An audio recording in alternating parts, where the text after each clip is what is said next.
কদিন ধরে একটানা কিন্তু বৃষ্টি চলছে, আর বৃষ্টি তো যেমন তেমন বৃষ্টি না, এত সুন্দর বৃষ্টি।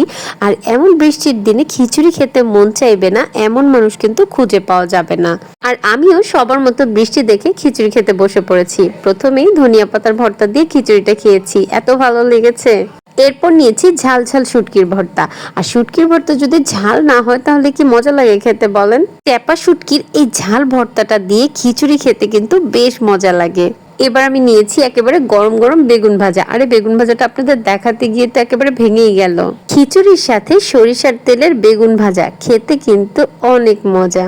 এবার আমি নিয়েছি ডিম ভুনা দিয়ে। আর ডিম ভুনা খেতে কিন্তু অনেক মজা লাগে, সেটা ভাত হোক, পোলাও হোক বা খিচুড়ি হোক, যে কোনো কিছুর সাথেই। তবে আমি কিন্তু সেদ্ধ ডিমের কুসুমটা খেতে অনেক বেশি পছন্দ করি।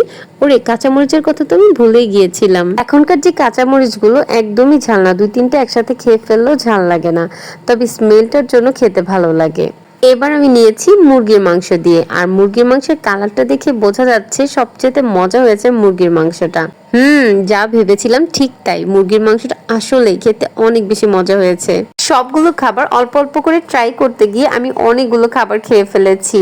আলহামদুলিল্লাহ, এগুলোই ছিল আমার আজকের দুপুরের খাবার। আজকে সবগুলো আইটেম দিয়ে বেশ মজা করে খেলাম। Thanks for watching. Tata, take care, আল্লাহ হাফেজ।